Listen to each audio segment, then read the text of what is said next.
All right, ladies and gentlemen, this is Sam reporting live from the Holy Land, late night pre-Pesach Shabbos pre-game. We're like going into a 3 day holiday here, and a lot of big things are happening here. So, Sammy, how you doing? What's going on over there, brother? Insomnia. Oh, insomnia. Yeah, I hear you there, man. I have that same problem too, man. It's hard to sleep sometimes. I'm I, I'm not capable of putting myself to sleep. I Yeah, need I hear you. Well, when you have the Seder and you're drinking 4 cups of wine and you eat a pound of matzah, you'll be sleeping like a baby, no problem. Yeah, But that's tomorrow. yeah, that's right. Yeah, but for now, So, nope. Go ahead. What were we gonna say? no, for now, I'm just racking my brain, making trying to make sense of all the information overload that I'm experiencing right now. But it seems Well, let's like start off. I mean, you're saying you got a sensory overload. What's the first one on the agenda? What's the first bullet point that's overloading you? Everything my rabbi has been saying for years and now recently and just currently is lining up perfectly with what's developing. He's saying that basically soon everybody will be on the same level, meaning everyone will be reduced to the same sort of status. This is like God is going to lay everyone low, so if you're already at the bottom, there's not much further you're going to go down. Everybody's going to be brought down. A Meaning you're not going to have fat cats and show offs and the world that we're familiar with vanity and haughtiness and arrogance, and all of that is going to be laid to waste very Yeah, soon. for sure. He said it, he keeps on saying it. He talks about the rich. He talks about people that have left Israel with a lot of money, that are going to lose every penny, that are going to be brought down to their knees. And it just keeps on repeating, and it correlates perfectly. That's why I'm following the news. It's going to happen. I mean, it's a blow up. It's a you want to whatever you want to call it, implosion, explosion. I'm listening to all the analysts and the fancy, economic analysis that some are saying.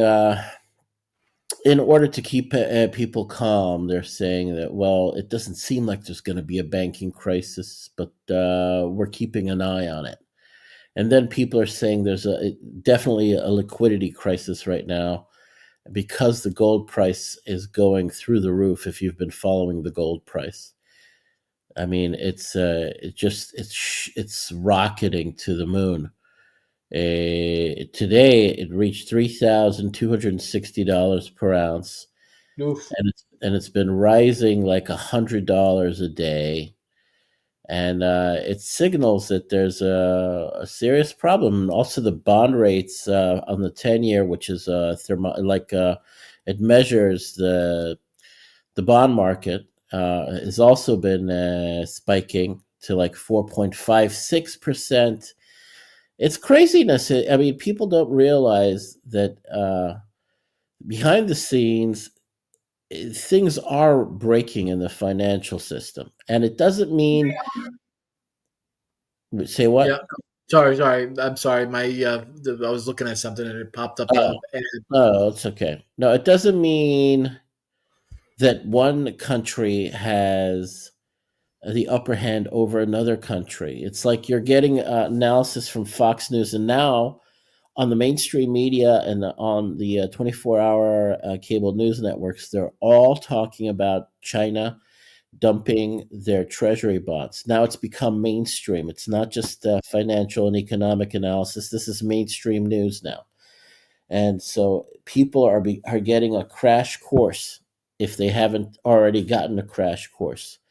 in what financial warfare means, and where it could possibly end up with a hot war, kinetic war, and that's all lined up and ready to go. If the stage is set, it's locked and loaded, and it seems very convenient. But there's always timing here that's involved, and Mm.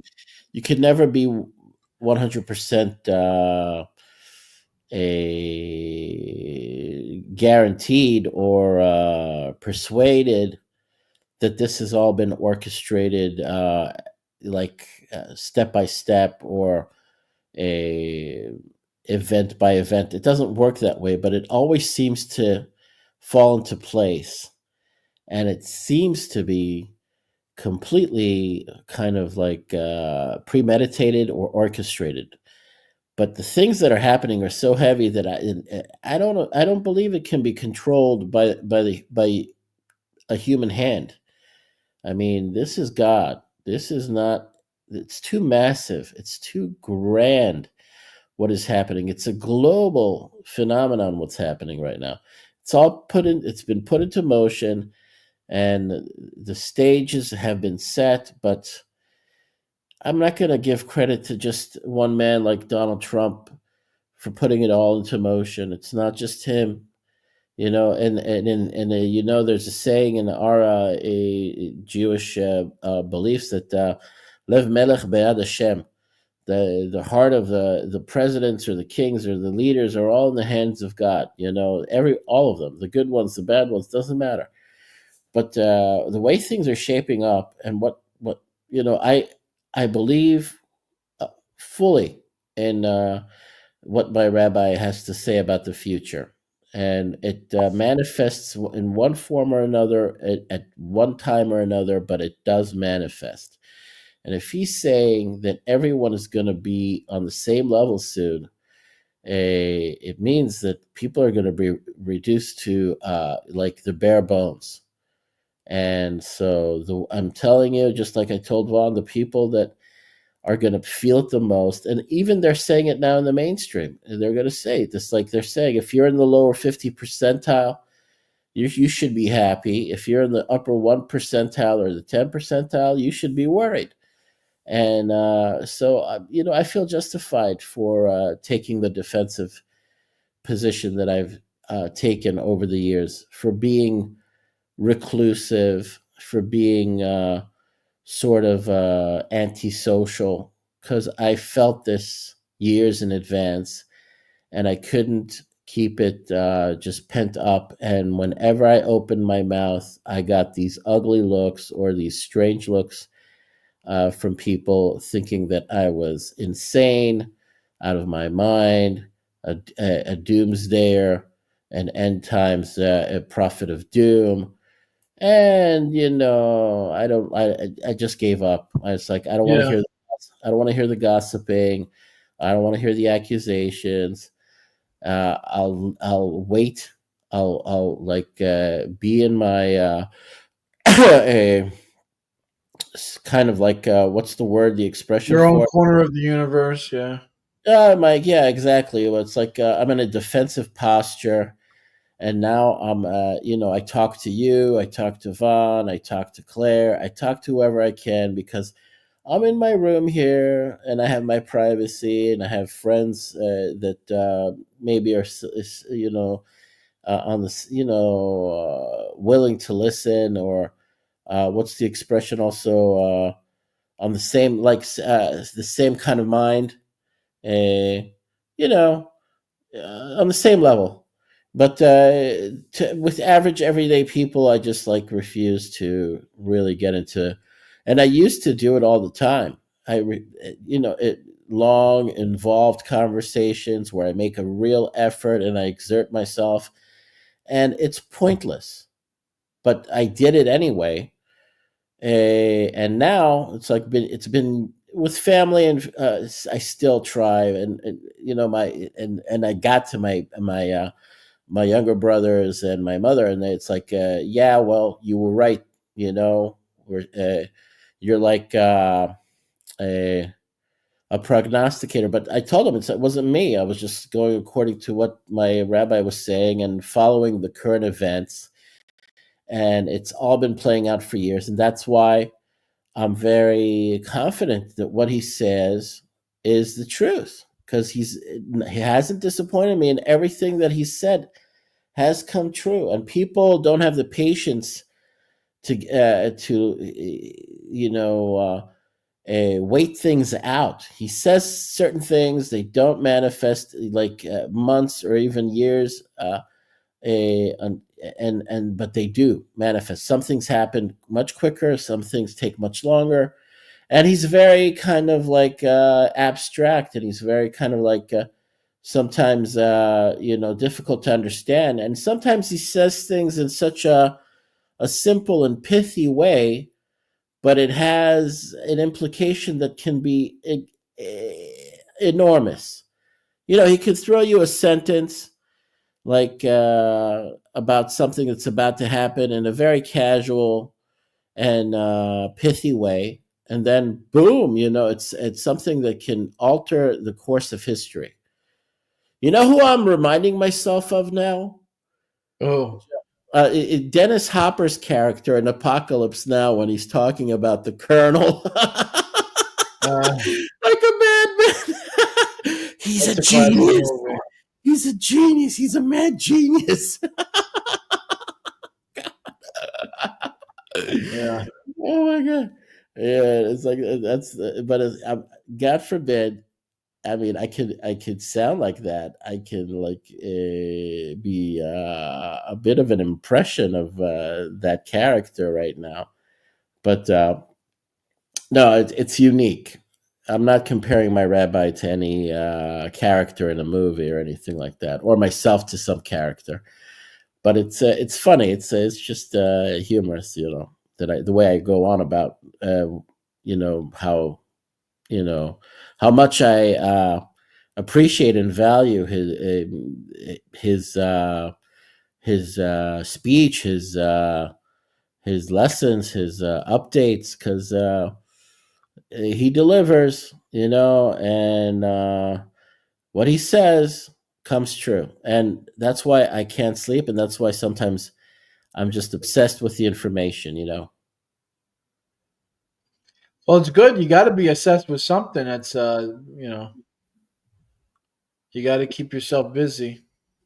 Well, I'm just looking forward to the finale, because I can't. You also build your own expectations up, and you can't be constantly in a state of like suspense and tension and anxiety and anticipation.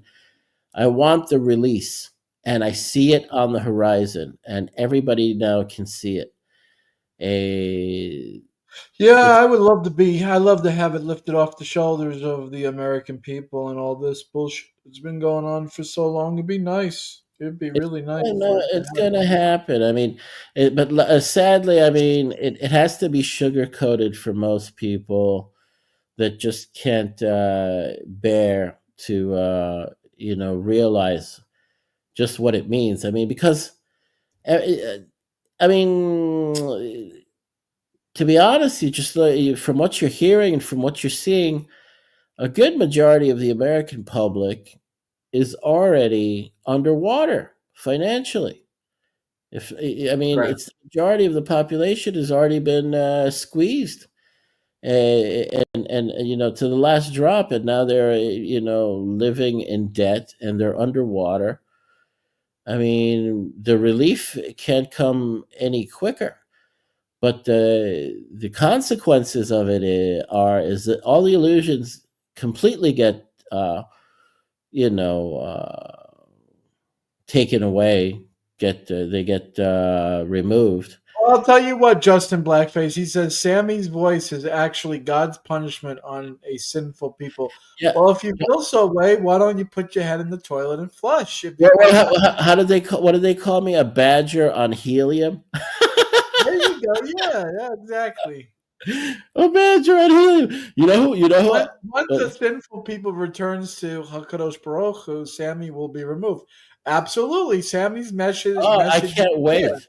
I can't Sammy's wait. message is clear. Repent and do shuva. Repent and you'll be doing wonderful. Yeah, A I rabid mean, badger and helium. Absolutely, Baruch Rabbit, Hashem. was that you? Was that you, Justin the Blackface? Did you call me the Badger And on you know Helium? what? You know what? I'll help you, Justin. I'll help you to the door. Don't let the door hit you with a good look at you. How's that? Sorry about that. Oh, Sometimes that's you get okay. riffraff in the room. I apologize. That's all right. No, I'm watching the Netflix. Joe Rogan's Kill Tony. Oh, It's okay. it's funny as hell, man. I'm cracking up. They got now. I'm happy. There's finally some comedians now that have made their kind of like made their career from like the rough a the roasting kind of comedy and or the impressions. So have you watched Kill Tony? I haven't watched it. If you want to get a serious belly laugh to the point where like you're just like choking up with laughter, watch the last episode of Kill Tony with Joe Oh, Rogan in Austin. There's a guy that does an impression of RFK Jr. Oh my god, and also of Elon Musk, and then you got a um, Shane Gillis doing a Donald, President Trump, and he's funny. He reminds me of you sometimes because there's an episode there he's like Irish American and he's poking fun at an English guy with an English accent. You got to watch the last episode. I've been like putting posting shorts of that episode on my Facebook page, and okay. it's fucking hilarious. I watched what you recommended the Gladiator 2 movie. I wasn't impressed. I skimmed through You it. I was weren't impressed. no, it's like I'm not You impressed with the weren't movie. amused. Oh, I thought two did. I did. I thought it was faithful to the original, and they did a good job as. I'm kind of like a Scrooge when it comes to Hollywood right now. I'm totally down on anything coming from Hollywood right now. I think the whole entire a kind of like a the whole entire movie scene or the whole entire I just don't like it anymore. I'm not into it. I want things that are organic. I feel that I've been also kind of bamboozled and tricked ever since I learned about the Doors and I learned about military intelligence meddling in the rock industry and everything. It's like I want to see like live comedy perform. That's why I got the real sort of like the satisfaction from the comedy of Kill Tony. It's like with the impression that's like real improvisation on the fly, real fucking hot and funny entertainment. That's what I like. I don't like the movies anymore. I can't stand them. I watch movies that I used to like, and I just can't watch them anymore. It's like the whole entire genre of movies and films and everything. It's just like I got it out of my system. I was watching like free movies on Netflix, or it's like I just can't watch them. I just like skim through them, and I fast forward through them, and it's like whatever. It's banal. It's like mediocre. It's mundane. Whatever. I'm sorry if I sound kind of negative, but there is something that does get me off, and that's like the improvisation and the humor and the jokes. They're dirty. They're like politically incorrect, and it's just like, oh hell yeah, that's what I'm looking for. And you'd like it, John. It's right up your alley. All right, yeah, give it. I'll give it a shot. I'll give it a go. You can watch it on Netflix, or you could even watch it on YouTube. Like portions of it, whatever. It's real funny. Okay, yeah, sure, absolutely. Hmm. I like Shane Gillis's impression of the President Trump. He does a good one. He Yeah, does a much better one than yeah, Alec Baldwin. he's up and coming. Well, I guess he's been around, but he's got canceled for being.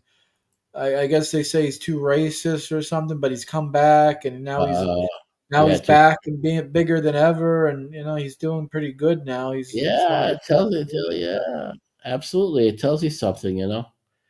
Eh, I don't know what it is with the Irish, but have you noticed that like Irish Americans like making a lot of like pussy jokes?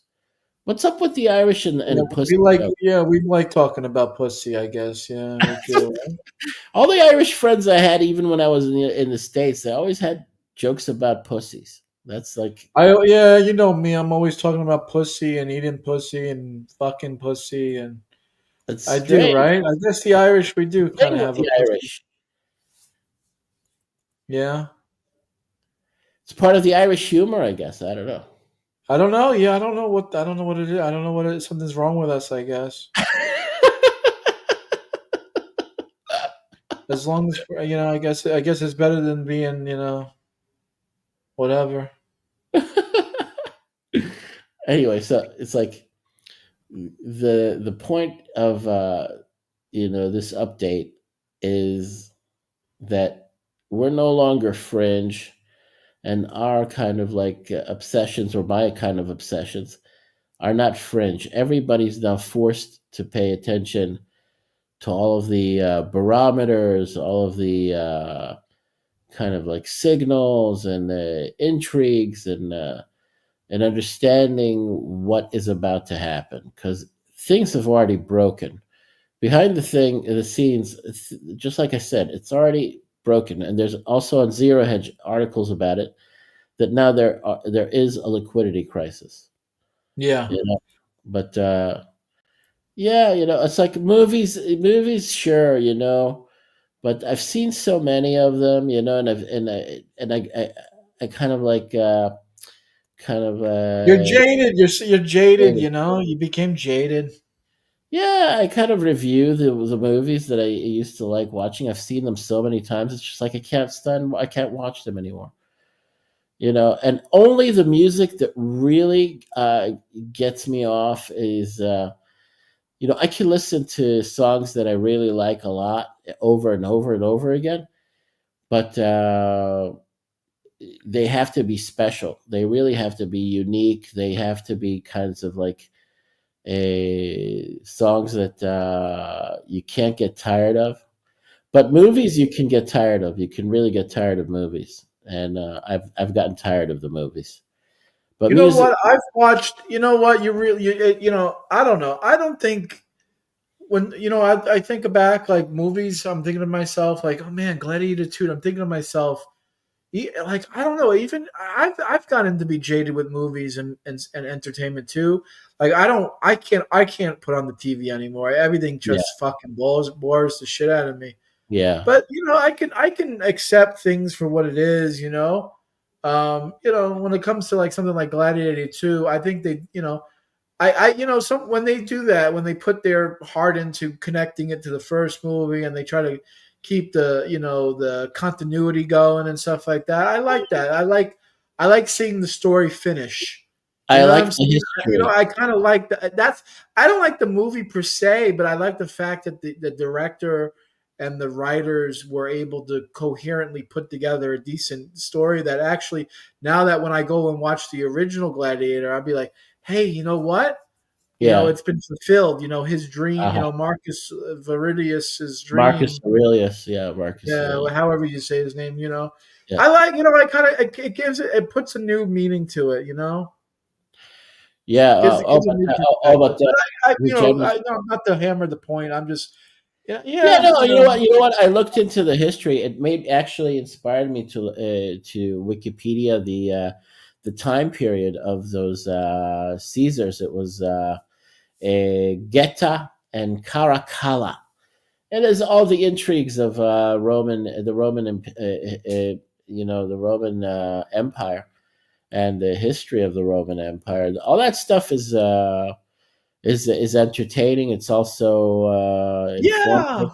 It's informative because a lot of the history that we're taught is not necessarily the truth. Because once you realize that so many cycles that are similar to what we're going through right now have already taken place in the past.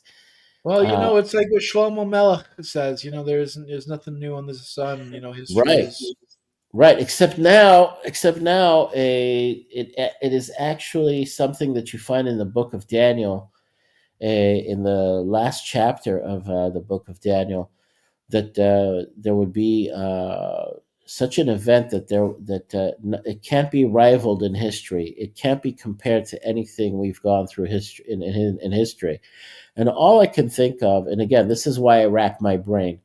All I can think of that what fits that description is a global financial crisis on the level that everything implodes.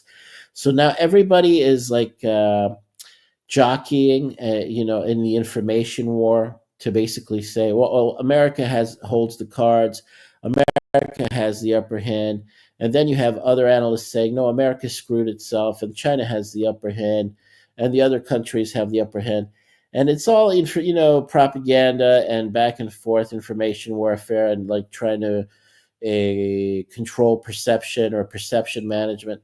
And all I'm thinking of is that this is a fulfillment of end times prophecy that you find in Daniel, and my rabbi is corroborating it in his own way. That the whole world is about to be humbled, and I'm sorry if I sound bombastic or if I sound like a You get right to the point. You're cutting right to the chase. yeah, it sounds profound and everything, but and I've said it a long time, but now it's like you can see it. How can you not see it? And it comes in parallel with this potential war that's about to kick off. And I'm saying to myself, anyone with half a brain and who's not blind can see it now. And as much as I can, try to explain it and do a surgery, to like uh, hash it out, whatever, you know, surgical, like a surgical analysis of what's happening. People, don't need to get all the details, and I also don't have all the details, but the picture has become clear, you know, and all the warnings uh, from the past and from the ancient past. In if you want to really get involved in the kind of like the subject matter that you like, which is the history and the past, it's like this stuff is ancient. It's hundreds of years old. It's thousands of years old, and it's coming to light now. It's coming to fruition. It's manifesting. It is profound. I mean, if you take a step back and kind of like try to appreciate it, it's like wow. If you ever go to a museum, and you're like a history buff there, John. You're like a culture Yeah, vulture, right? I like history. Yeah, of course. So you go and appreciate, like it's art appreciation. You ever go to the Metropolitan Museum of Art or the Natural Museum or the Guggenheim or any of the big fancy well known galleries and museums in the city of New York, and you see some of the ancient artifacts. It's like you're staring at history, and now we're living prophetic history. It has to be appreciated. It's no joke, man. It's profound. It's Mhm. heavy. You know what I'm saying? Yeah, yeah, I get you exactly what you're saying.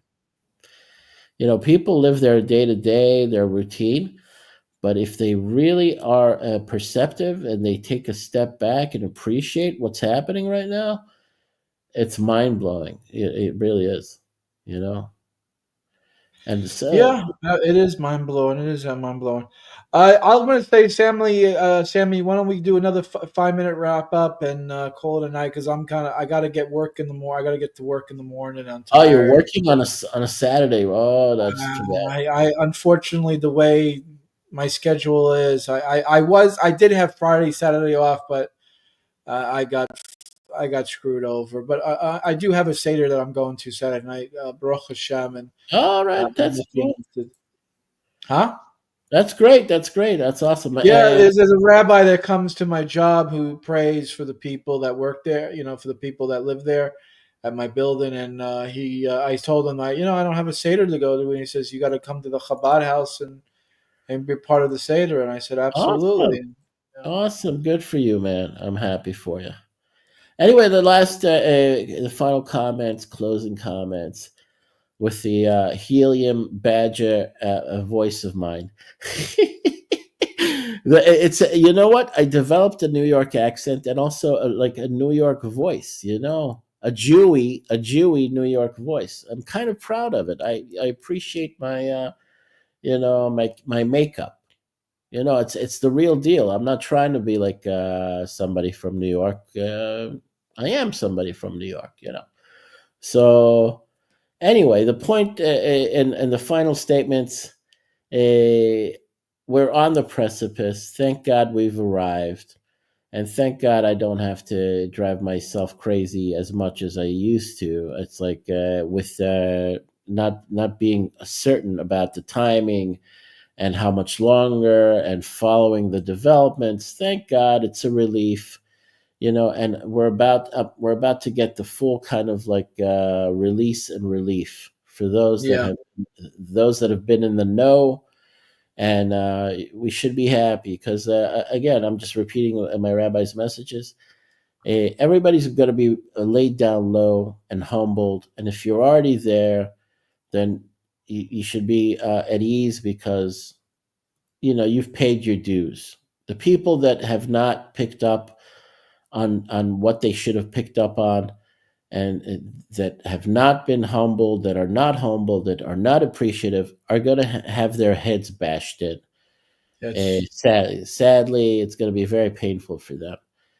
But you know what? You can avoid that. You can help them. It's just going to have to happen that way. Anyway, John, have a good night. you have a I'm good night. Shabbat shalom, good Shabbos, and bye. good Yom Tiv and Chag Pesach Sameach, and only good Same things, to you. man. May I see you in Amen. the promised land. Bye bye. Have a good night. Bye. Have a good night.